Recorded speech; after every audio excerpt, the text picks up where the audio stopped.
नमस्कार साथियों, आज मैंने आपके लिए एक और वीडियो बिहार एसएससी से रिलेटेड जो है 100 प्रश्नों के साथ लेके आ चुका हूं। तो दोस्तों, आपसे एक रिक्वेस्ट है, वीडियो को शुरू से लेकर अंत तक। अंत का प्रश्न बहुत इंपॉर्टेंट प्रश्न है। तो चलेगा, इस वीडियो को स्टार्ट करते हैं। आपका पहला क्वेश्चन क्या लिखा हुआ है?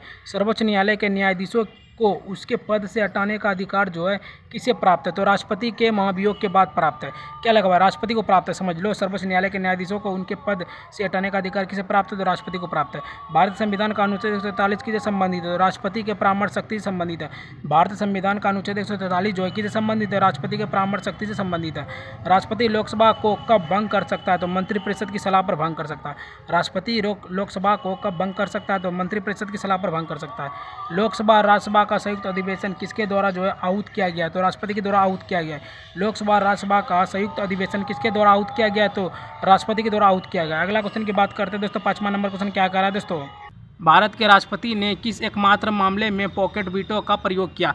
पॉकेट वीटो का जो प्रयोग किया हुआ दोस्तों, डाकघर संशोधन विधेयक 1986 में प्रयोग, मतलब पॉकेट विधेयक का प्रयोग किया। क्या लिखा है? भारत के राष्ट्रपति ने किस एकमात्र मामले में जो पॉकेट वीटो का जो है प्रयोग किया? तो डाकघर संशोधन विधेयक 1986 में किया। किसी भौगोलिक क्षेत्र और अनुसूचित क्षेत्र घोषित करने का संवैधानिक अधिकार किसे है? राष्ट्रपति को है। किसी भौगोलिक क्षेत्र और अनुसूचित क्षेत्र घोषित करने का जो संवैधानिक अधिकार है वह है दोस्तों राष्ट्रपति को। वर्तमान में भारत के राष्ट्रपति का मासिक वेतन कितना है? 5 लाख है। वर्तमान में, मतलब अभी के टाइम में जो राष्ट्रपति का वेतन है वह है दोस्तों 5 लाख। यदि राष्ट्रपति और उपराष्ट्रपति दोनों के पद रिक्त हो तो कार्यवाहक राष्ट्रपति कौन होगा?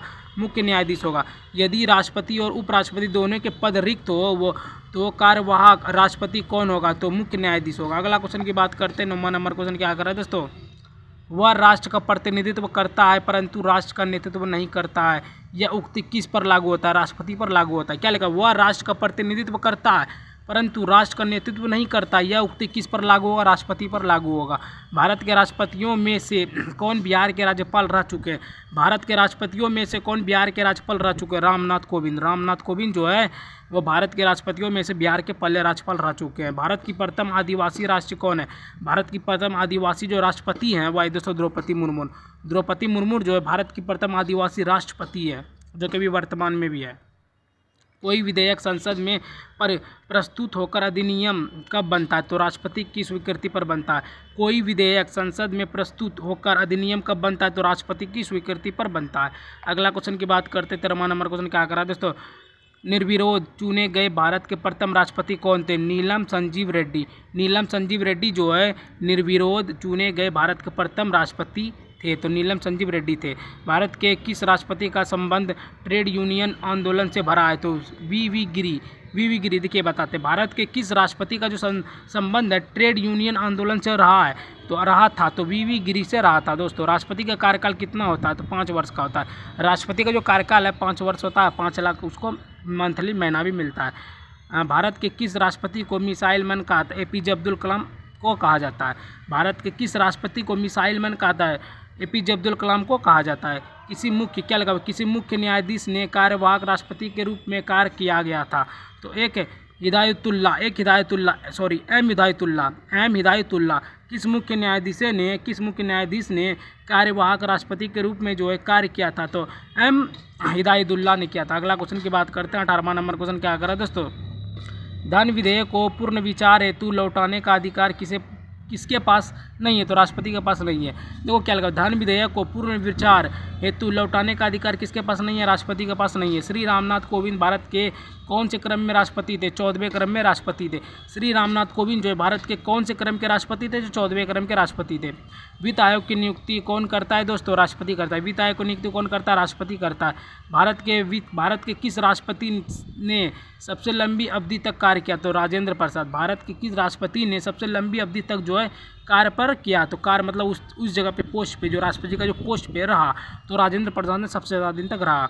सबसे कम अवधि कार्यकारी राष्ट्रपति छोड़कर तक किसने कार्य किया? तो फखरुद्दीन अली अहमद। क्या लगा? सबसे कम अवधि कार्यकारी राष्ट्रपति छोड़कर तक किसने कार्य किया? तो सबसे कम अवधि तक बोल रहा है। तो फखरुद्दीन अली अहमद जो है सबसे कम समय तक राष्ट्रपति थे। अगला क्वेश्चन की बात करते हैं। 23वां नंबर क्वेश्चन क्या कर रहा है दोस्तों? राष्ट्रपति को क्षमादान की शक्ति किन स्थितियों में प्राप्त है? राष्ट्रपति को क्षमादान की शक्ति किन स्थितियों में प्राप्त है? सैन्य, न्यायालय, संघीय अपराध, मृत्युदंड। राष्ट्रपति जो है, भारत के राष्ट्रपति जो है, उसको क्षमादान की शक्ति किन स्थितियों में प्राप्त है? तो सैन्य, न्यायालय, संघीय अपराध, मृत्युदंड से जो है स्थितियों से प्राप्त है। अब आ गए हैं उपराष्ट्रपति संबंधित में। उपराष्ट्रपति संबंधित में भारत के उपराष्ट्रपति के निर्वाचन मंडल में कौन कौन सम्मिलित होते हैं? तो सभी सांसद सम्मिलित होते हैं। भारत के उपराष्ट्रपति के निर्वाचन मंडल में कौन कौन सम्मिलित होते हैं? तो सभी सांसद सम्मिलित होते हैं। भारत के उपराष्ट्रपति को पद से हटाने संबंधित प्रस्ताव संसद के किस सदन में लाया जा सकता है? तो राज्यसभा में लाया जा सकता है। देखो क्या लिखा हुआ है, भारत के उपराष्ट्रपति जो है उसका पद को हटाने के संबंधित प्रस्ताव संसद के किस सदन में लाया जा सकता है? तो राज्यसभा में लाया जा सकता है। अगला क्वेश्चन की बात करते हैं दोस्तों, 26वां नंबर। और हाँ गाइस, आप लोग चैनल पे नहीं हो तो फटाफट जाके पहले लाइक, सब्सक्राइब, शेयर, एक प्यारा सा कमेंट जरूर कर देना। तो चलिए 26वां नंबर क्वेश्चन पढ़ते हैं। उपराष्ट्रपति के निर्वाचन से संबंधित विवादों का अंतिम निर्णय किसके द्वारा जो है लिया जाता है? तो सर्वोच्च न्यायालय के द्वारा लिया जाता है। उपराष्ट्रपति के निर्वाचन से संबंधित विवादों का जो अंतिम निर्णय है किसके द्वारा किया जाता है? तो सर्वोच्च न्यायालय के द्वारा किया जाता है। राज्यसभा का पदेन सभापति कौन होता है? तो उपराष्ट्रपति होता है। राज्यसभा का जो पदेन सभापति कौन होता है? उपराष्ट्रपति होता है। उपराष्ट्रपति से संबंधित प्रावधान भारतीय संविधान के किस अनुच्छेद से प्रारंभ होते हैं? तो अनुच्छेद 63 से प्रारंभ होते हैं। उपराष्ट्रपति से संबंधित प्रावधान भारतीय संविधान के किस अनुच्छेद से प्रारंभ होते हैं? तो अनुच्छेद 63वां में प्रारंभ होते हैं। भारतीय संविधान अनुच्छेद 64 किससे संबंधित है? सभापति पद से। भारतीय संविधान का जो अनुच्छेद 64 है किससे संबंधित है? सभापति पद से संबंधित है। अगला क्वेश्चन की बात करते हैं दोस्तों, 30वां नंबर क्वेश्चन क्या कर रहा है दोस्तों? भारतीय संविधान का अनुच्छेद 65 किससे संबंधित है? तो कार्यवाहक राष्ट्रपति से। भारतीय संविधान का जो अनुच्छेद 65 है किससे संबंधित है? कार्यवाहक राष्ट्रपति से संबंधित है। उपराष्ट्रपति का निर्वाचन किस अनुच्छेद में वर्णित है? तो अनुच्छेद 66 में वर्णित है। उपराष्ट्रपति का जो निर्वाचन है वह किस अनुच्छेद में वर्णित है? तो अनुच्छेद 66 में वर्णित है। उपराष्ट्रपति का कार्यकाल किस अनुच्छेद में वर्णित है? तो 67 अनुच्छेद में वर्णित है। उपराष्ट्रपति का जो कार्यकाल किस अनुच्छेद में वर्णित है? 67 अनुच्छेद में वर्णित है। उपराष्ट्रपति के पद की रिक्त की पूर्ति के चुनाव का समय किस अनुच्छेद में दिया गया है? तो अनुच्छेद 68वां में दिया गया। उपराष्ट्रपति के पद की रिक्ति की पूर्ति के चुनाव का समय किस अनुच्छेद में दिया गया है? तो 68वां चुनाव में दिया गया, अनुच्छेद में दिया गया है। अगला क्वेश्चन 34वां नंबर क्वेश्चन क्या कर रहा है दोस्तों? उपराष्ट्रपति द्वारा शपथ या प्रतिज्ञान किस अनुच्छेद में वर्णित है? अनुच्छेद 69वां में वर्णित है। उपराष्ट्रपति द्वारा शपथ या प्रतिज्ञान किस अनुच्छेद में वर्णित है? तो अनुच्छेद 69वां में वर्णित है। अन्य आकस्मिकताओं में राष्ट्रपति के कर्तव्यों का निर्वहन किस अनुच्छेद में वर्णित है? अनुच्छेद 17वां में वर्णित है। अन्य आकस्मिकताओं में राष्ट्रपति के कर्तव्यों का जो निर्वहन है किस अनुच्छेद में वर्णित है? 17वां अनुच्छेद में वर्णित है। उपराष्ट्रपति के चुनाव से संबंधित विषय किस अनुच्छेद में वर्णित है? तो अनुच्छेद 71वां में वर्णित है। उपराष्ट्रपति के चुनाव से संबंधित जो विषय है किस अनुच्छेद में वर्णित है? तो 71वां अनुच्छेद में वर्णित है दोस्तों। राष्ट्रपति पद के लिए उम्मीदवार में कौन सी योग्यता होनी चाहिए? तो लोकसभा योग्यता होनी चाहिए।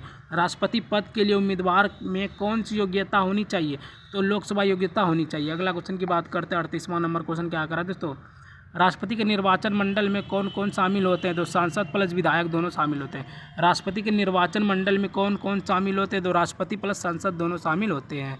राष्ट्रपति को पद से हटाने महाभियोग की प्रक्रिया कहाँ से प्रारंभ की जा सकती है? तो किसी भी सदन में की जा सकती है। किसी भी सदन में राष्ट्रपति को पद से हटाने महाभियोग की प्रक्रिया कहाँ से प्रारंभ की जा सकती है? तो कहीं मतलब किसी भी जगह से सदन में प्रारंभ की जाती है। राष्ट्रपति की मृत्यु, त्यागपत्र या हटाने जाने की स्थिति में पदभार कौन ग्रहण करता है? उपराष्ट्रपति करता है। राष्ट्रपति की मृत्यु, त्यागपत्र या हटाए जाने की स्थिति में जो पदभार है कौन ग्रहण करता है? उपराष्ट्रपति ग्रहण करता है। भारत में उपराष्ट्रपति पद से संबंधित प्रावधान किस देश से संविधान से लिए गए हैं? तो अमेरिका संविधान से लिए गए हैं। भारत में उपराष्ट्रपति पद से संबंधित प्रावधान जो किस देश के संविधान से लिए गए? तो अमेरिका के संविधान से लिए गए। अगला क्वेश्चन की बात करते हैं 42वां नंबर क्वेश्चन क्या कर रहा है दोस्तों? राष्ट्रपति या उपराष्ट्रपति के निर्वाचन में कौन भाग नहीं लेते? विधान परिषद सदस्य भाग नहीं लेते। राष्ट्रपति या उपराष्ट्रपति के निर्वाचन में कौन भाग नहीं लेते? विधान परिषद सदस्य भाग नहीं लेते। भारत का राष्ट्रपति अपना त्यागपत्र किसे संबोधित करता है? तो उपराष्ट्रपति को करता है। भारत जो है अपना भारत का जो राष्ट्रपति है अपना त्यागपत्र किसे संबोधित करता है? तो उपराष्ट्रपति को करता है। उपराष्ट्रपति पद के लिए उम्मीदवार में कौन सी योग्यता होनी चाहिए? राज्यसभा योग्यता होनी चाहिए। रिपीटेड है, इस बार बार पूछ रहा है। राज्यसभा होनी चाहिए। उपराष्ट्रपति के वेतन का व्यय किस निधि पर जो है भारिता होता है? तो संचित निधि पर भारिता होता है। क्या लिखा हुआ है? उपराष्ट्रपति के वेतन का व्यय जो है किस निधि पर जो है भारित होता है? तो संचित निधि पर भारित होता है। उपराष्ट्रपति के पद से हटाने का प्रस्ताव कहाँ प्रस्तुत जो है किया जाता है? तो राज्यसभा में किया जाता है। क्या लिखा हुआ है? उपराष्ट्रपति पद के उपराष्ट्रपति पद से हटाने का जो प्रस्ताव है कहाँ प्रस्तुत किया जाता है? तो राज्यसभा में प्रस्तुत किया जाता है। अगला क्वेश्चन की बात करते हैं 47वां नंबर क्वेश्चन क्या करा दोस्तों, केंद्र सरकार का प्रमुख कौन होता है? तो प्रधानमंत्री होता है। केंद्र सरकार का जो प्रमुख है कौन होता है? प्रधानमंत्री होता है। प्रधानमंत्री की नियुक्ति किसके द्वारा जो की जाती है? राष्ट्रपति के द्वारा की जाती है। प्रधानमंत्री की जो नियुक्ति है किसके द्वारा की जाती है? राष्ट्रपति के द्वारा की जाती है। भारत का प्रधानमंत्री बनने के लिए न्यूनतम आयु कितनी होनी चाहिए? 25 वर्ष। भारत का जो प्रधानमंत्री बनने के लिए न्यूनतम आयु कितनी होनी चाहिए? 25 वर्ष होनी चाहिए। संसदीय शासन व्यवस्था में वास्तविक कार्यपालिका शक्ति किसके अधीन जो होती है? प्रधानमंत्री के अधीन होती है। संसदीय शासन व्यवस्था में वास्तविक कार्यपालिका शक्ति किसके अधीन जो है होती है? तो प्रधानमंत्री के अधीन होती है। अगला क्वेश्चन की बात करते हैं 51वां नंबर क्वेश्चन क्या करा दोस्तों, लोकसभा में अविश्वास प्रस्ताव प्रस्तुत करने के लिए न्यूनतम कितने सदस्य का समर्थन आवश्यक है? 50 सदस्यों का समर्थन आवश्यक है। क्या लगा? लोकसभा में अविश्वास प्रस्ताव प्रस्तुत करने के लिए न्यूनतम जो है कितने सदस्यों का जो है समर्थन आवश्यक है? जो 50 सदस्य का समर्थन आवश्यक है। भारत का प्रधानमंत्री सामान्यतः किस सदन का सदस्य होता है? तो लोकसभा का सदस्य होता है। भारत का जो प्रधानमंत्री है सामान्यतः किस सदन का सदस्य होता है? तो लोकसभा का होता है। प्रधानमंत्री एवं अन्य मंत्रियों की नियुक्ति तथा उत्तरदायित्व का जो वर्णन संविधान है वो किस अनुच्छेद में है? तो अनुच्छेद 75वां में है। प्रधानमंत्री एवं अन्य मंत्रियों की नियुक्ति तथा उत्तरदायित्व का जो वर्णन है संविधान के किस अनुच्छेद में? 75वां अनुच्छेद में है। अगला क्वेश्चन की बात करते हैं 54वां नंबर क्वेश्चन क्या करा दोस्तों, मंत्रिपरिषद के आकार को 15% तक सीमित करने का प्रावधान किस संविधान संशोधन द्वारा जो है किया गया है? तो 51वां संविधान संशोधन अधिनियम 2003। 91 संविधान संशोधन अधिनियम 2003 में किया गया है 15। जबकि मंत्रिपरिषद के आकार को 15% तक सीमित करने का प्रावधान किस संविधान संशोधन द्वारा किया गया है? 51वां संविधान संशोधन अधिनियम 2003। यदि कोई व्यक्ति संसद का सदस्य ना हो तो वह अधिकतम कितने समय तक जो है केंद्रीय मंत्री रह सकता है? 6 महीना तक रह सकता है। यदि कोई व्यक्ति संसद का सदस्य ना हो तो वह अधिकतम कितने समय तक जो केंद्रीय मंत्री रह सकता है? 6 महीना तक रह सकता है। मंत्रिपरिषद किन किन स्तरों में मंत्रियों से मिलकर बनती है? कैबिनेट मंत्री, राज्य मंत्री एवं उप मंत्री, मतलब उप मुख्यमंत्री जिसको कहते हैं, यहाँ उप का लिखा है, उप मंत्री। देखो क्या लगा है, मंत्रिपरिषद किन किन स्तरों के मंत्रियों से मिलकर बनती है? तो कैबिनेट मंत्री, राज्य मंत्री, उप मुख्यमंत्री से मिलकर बनती है, उप मंत्री से। मंत्रिपरिषद का जो वर्णन है संविधान के किन अनुच्छेदों में किया गया है? तो अनुच्छेद 74, 75 में किया गया है। मंत्रिपरिषद का जो वर्णन है संविधान के किन अनुच्छेदों में किया गया है? 74, 75 अनुच्छेदों में किया गया है। अगला क्वेश्चन की बात करते हैं 58वां नंबर क्वेश्चन क्या करा दोस्तों, मंत्रिपरिषद किसके प्रति उत्तरदायित्व होती है? लोकसभा के प्रति उत्तरदायित्व होती है। मंत्रिपरिषद जो है किसके प्रति उत्तरदायित्व होती है? लोकसभा के प्रति उत्तरदायित्व होती है। प्रत्येक राज्य की कार्यपालिका शक्ति के प्रयोग से संबंधित प्रावधान किस अनुच्छेद में है जिसमें संघ की कार्यपालिका पर प्रतिकूल प्रभाव न पड़े? तो अनुच्छेद 257वां। प्रत्येक राज्य की कार्यपालिका शक्ति के प्रयोग से संबंधित प्रावधान किस अनुच्छेद में है जिससे संघ की कार्यपालिका पर प्रतिकूल प्रभाव न पड़े? तो अनुच्छेद 257वां में। भारतीय राजनीतिक व्यवस्था में कार्यपालिका किसके अधीन कार्य करती है? तो विधायिका के प्रति उत्तरदायित्व होती है, इसके अधीन कार्य करती है। तो क्या लगा, भारतीय राजनीतिक व्यवस्था में कार्यपालिका किसके अधीन जो है कार्य करती है? तो विधायिका के प्रति उत्तरदायित्व होती के अधीन जो है कार्य करती है। जवाहरलाल नेहरू की कैबिनेट में पहले गृह मंत्री तथा बाद में रक्षा मंत्री कौन बने? कैलाश नाथ काटजू। क्या लिखा भाई दोस्तों, जवाहरलाल नेहरू जो है कैबिनेट में पहले गृह मंत्री तथा बाद में रक्षा मंत्री कौन बने? तो कौन जो बने ना, तो कैलाश नाथ काटजू बने। अगला क्वेश्चन की बात करते हैं 62वां नंबर क्वेश्चन क्या करा दोस्तों, स्वतंत्र भारत के प्रथम वित्त मंत्री कौन थे? तो R.K. शसमुगम और चट्टी, R.K. शसगुमम चट्टी थे। तो क्या लगा, स्वतंत्र भारत के प्रथम जो वित्त मंत्री थे वो कौन थे? तो R.K. शनमुगम जो है चट्टी, R.K. शनमुगम चट्टी थे स्वतंत्र भारत के प्रथम वित्त मंत्री, R.K. शनमुगम चट्टी। भारत के किस प्रधानमंत्री का विदेश में आकस्मिक निधन हुआ था? तो लाल बहादुर शास्त्री। क्या लगा हुआ है, भारत के किस प्रधानमंत्री का जो विदेश में आकस्मिक निर्धन हुआ था? तो लाल बहादुर शास्त्री का निर्धन हुआ था। अपने प्रधानमंत्रित्व काल में कौन सा प्रधानमंत्री एक बार भी संसद में उपस्थित नहीं हुआ है? तो चौधरी चरण सिंह जो है वह एक बार भी संसद में प्रस्तुत नहीं हुआ है। क्या लगा, अपने प्रधानमंत्रित्व काल में कौन सा प्रधानमंत्री एक बार भी संसद में उपस्थित नहीं हुआ है? तो चौधरी चरण सिंह जो एक बार भी संसद में प्रस्तुत नहीं हुआ है। संविधान के किस अनुच्छेद में मंत्रिमंडल शब्द का प्रयोग किया गया है? तो अनुच्छेद 352 का 3 में। संविधान के किस अनुच्छेद में मंत्रिमंडल शब्द का प्रयोग किया गया? 352 3 में किया गया। अगला क्वेश्चन की बात करते हैं, 66वां नंबर क्वेश्चन क्या करा है दोस्तों, संघीय मंत्रिमंडल के पुनर्गठन का सुझाव किसके प्रतिवेदन पर आधारित था? तो गोपाल स्वामी अयंगर। क्या लिखा भाई? संघीय मंत्रिमंडल के पुनर्गठन का सुझाव जो है किसके प्रतिवेदन पर आधारित था? तो गोपाल स्वामी अयंगर पर आधारित था। मंत्रिमंडल में कौन कौन जो है शामिल होते हैं? तो केवल कैबिनेट स्तर के मंत्री शामिल होते हैं। मंत्रिमंडल में कौन कौन शामिल होते हैं? केवल कैबिनेट स्तर के मंत्री शामिल होते हैं। मंत्रिमंडल शब्द को संविधान में किस संशोधन द्वारा जोड़ा गया है? तो 44वां संविधान संशोधन अधिनियम 1978 में जोड़ा गया है। मंत्रिमंडल शब्द को संविधान में किस संशोधन द्वारा जोड़ा गया है? तो 44वां संविधान संशोधन अधिनियम 1978 में जोड़ा गया है। मंत्रिपरिषद सामूहिक रूप से किसके प्रति उत्तरदायी होती है? तो लोकसभा के प्रति उत्तरदायी होते हैं। मंत्रिपरिषद सामूहिक रूप से किसके प्रति उत्तरदायी होती है? तो लोकसभा के प्रति उत्तरदायी होती है। अगला क्वेश्चन की बात करते हैं, 70वां नंबर क्वेश्चन क्या करा दोस्तों, भारत के प्रथम महान्यवादी कौन थे? तो MC सीतलवाड़। भारत के प्रथम महान्यवादी जो है वह कौन थे? Attorney general of India. तो MC सीतलवाड़ा थे। भारत सरकार को कानूनी विषय पर परामर्श कौन देता है? महान्यवादी अटॉर्नी जनरल देता है। भारत सरकार को कानूनी विषयों पर जो परामर्श है कौन देता है? तो महान्यवादी अटॉर्नी जनरल जो है देता है। भारत का सर्वोच्च विधि अधिकार कौन होता है? तो भारत का महान्यवादी।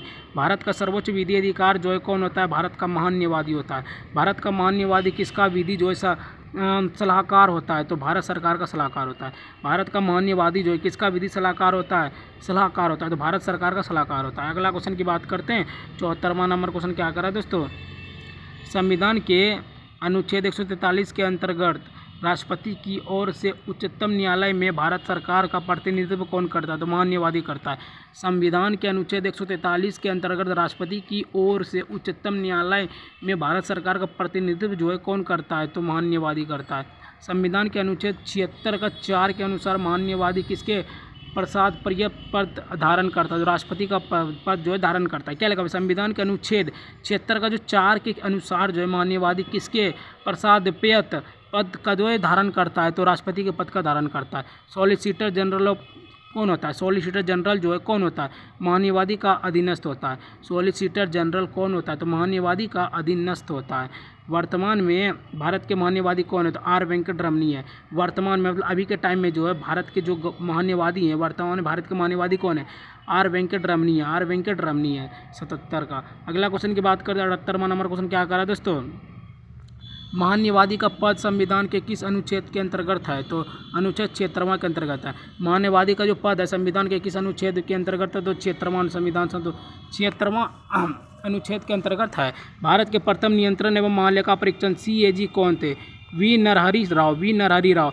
भारत के प्रथम नियंत्रण एवं महालेखा परीक्षण जो है CAG कौन है? तो वी नरहरि राव है। राज्य सरकार को कानूनी विषयों पर परामर्श कौन देता है? राज्य सरकार को कानूनी विषयों पर जो परामर्श कौन देता है? महाधिवक्ता जो है देता है। महाधिवक्ता। संसद की लोक लेखा समिति की बैठकों में कौन उपस्थित रहता है?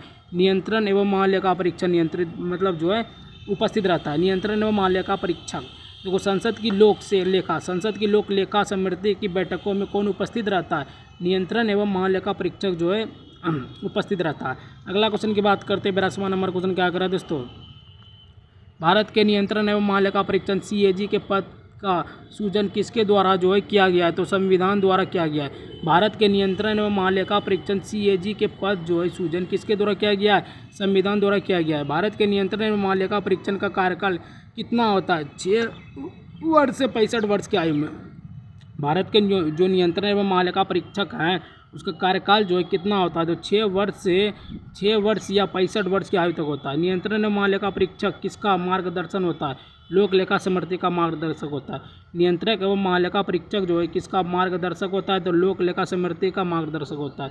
राज्य एवं केंद्र सरकारों को सभी खर्चों की वित्तीय जांच कौन करता है? तो नियंत्रक एवं महालेखा परीक्षक करता है। देखो क्या लगा हुआ है, राज्य एवं केंद्र सरकारों के सभी खर्चों की जो वित्तीय जांच है वह कौन करता है दोस्तों? वह करता है नियंत्रण एवं महालेखा परीक्षक करता है।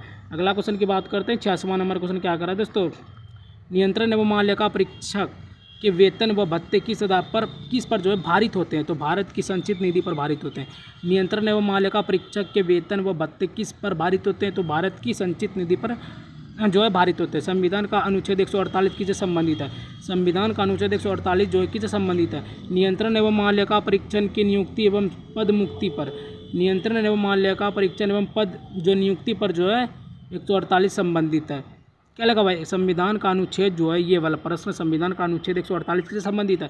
नियंत्रण एवं महालेखा परीक्षण की नियुक्ति एवं पदमुक्ति पर। संविधान का अनुच्छेद 149 किससे संबंधित है? 149 जो है किससे संबंधित है? नियंत्रण एवं महालेखा परीक्षक के कार्य एवं शक्तियों पर 149 अनुच्छेद है संविधान के, वो किससे संबंधित है? तो नियंत्रण एवं महालेखा परीक्षक के कार्य की शक्तियों पर संबंधित है। संविधान का अनुच्छेद 150 किससे संबंधित है? संविधान का 150 जो है वह किससे संबंधित है? वह दोस्तों संघ एवं राज्यों के लेखा प्रारूपों को राष्ट्रपति की सलाह पर संबंधित है। तो क्या लगा? संघ एवं राज्यों के लेखा प्रारूपों पर राष्ट्रपति को सलाह के रूप में जो 150वां संविधान संशोधन संबंधित है। अगला क्वेश्चन की बात करते हैं। 90वां नंबर क्वेश्चन क्या करा दोस्तों? संविधान का अनुच्छेद 151वां किससे संबंधित है? संविधान का 151वां अनुच्छेद जो है किससे संबंधित है? अकेक्षण प्रतिवेदन से जो है संविधान का अनुच्छेद 151 संबंधित है। अकेक्षण प्रतिवेदन से। अवकाश प्राप्ति के पश्चात नियंत्रण एवं महालेखा परीक्षण क्या कोई सरकार पद धारण कर सकता है? नहीं कर सकता। क्या लगा भाई? अवकाश प्राप्ति के पश्चात नियंत्रण एवं महालेखा परीक्षक क्या कोई सरकारी पद धारण कर सकता है? नहीं कर सकता है। संविधान के किस अनुच्छेद के अंतर्गत धन विधेयक को परिभाषित किया गया है? तो अनुच्छेद 110वां में परिभाषित किया गया है। संविधान के किस अनुच्छेद के अंतर्गत जो है धन विधेयक को परिभाषित किया गया है? 110वां अनुच्छेद में परिभाषित जो है किया गया है। लोकसभा अध्यक्ष अपना त्यागपत्र किसे सौंपता है? तो लोकसभा उपाध्यक्ष को करता है। तो क्या लगा? लोकसभा अध्यक्ष अपना त्यागपत्र किसे सौंपता है? मान लो लोकसभा है, वो अपना त्यागपत्र किसे देगा? तो लोकसभा उपाध्यक्ष को देगा लोकसभा का। अगला क्वेश्चन की बात करते हैं दोस्तों। 154वां नंबर क्वेश्चन क्या करा दोस्तों? संविधान के अनुच्छेद 82 के अनुसार लोकसभा की सीटों का राज्यों के मध्य आवंटन किस जनगणना पर आधारित है? तो 1971वां की जनगणना पर आधारित है। क्या लिखा हुआ है? संविधान के अनुच्छेद 82 के अनुसार लोकसभा की सीटों का जो राज्यों के मध्य आवंटन है किस जनगणना पर आधारित है? तो 1971वां की जनगणना पर आधारित है। राज्यसभा की एकांतिक शक्ति किस अनुच्छेद पर वर्णित है? तो अनुच्छेद 249वां पर वर्णित है। राज्यसभा की एकांतिक शक्ति किस अनुच्छेद में वर्णित है? तो 249वां अनुच्छेद में वर्णित है। संविधान की चौथी अनुसूची किससे संबंधित है? तो राज्यसभा के स्थानों के आवंटन से संबंधित है। संविधान की चौथी अनुसूची जो है किससे संबंधित है? तो राज्यसभा के स्थानों के आवंटन से संबंधित है। अगला क्वेश्चन की बात करते हैं दोस्तों। 97वां नंबर क्वेश्चन क्या कर रहा है दोस्तों? लोकसभा की अधिकतम सदस्य संख्या कितनी हो सकती है? लोकसभा के अधिकतम सदस्यों की संख्या जो है कितनी हो सकती है? 552 हो सकती है। लोकसभा के अधिकतम सदस्य की जो संख्या कितनी हो सकती है? 552 हो सकती है। संसद सदस्यों के विशेषाधिकार एवं उन्मुक्तियों किस अनुच्छेद में वर्णित है? तो अनुच्छेद 105वां में वर्णित है। संसद सदस्यों के जो विशेषाधिकार जो है एवं उन्मुक्ति किस अनुच्छेद में वर्णित है? तो अनुच्छेद 105वां में वर्णित है। संसद की गणपूर्ति कुल सदस्य संख्या का कितना भाग होता है? तो 1/10वां भाग होता है। संसद की गणपूर्ति कुल सदस्य संख्या का जो है कितना भाग होती है? तो 1/10वां भाग होती है। राज्यसभा का सदस्य बनने के न्यूनतम आयु कितना होता है? 30 वर्ष। राज्यसभा का सदस्य बनने के लिए न्यूनतम आयु कितना होता है? 30 वर्ष होता है। सक्सेस चाहिए तो सब्सक्राइब जरूर कर लें। एक यही पॉइंट है। अगर आप लोगों को सक्सेस चाहिए तो फटाफट जाके नीचे सब्सक्राइब का ऑप्शन होगा उसको दबा दीजिए।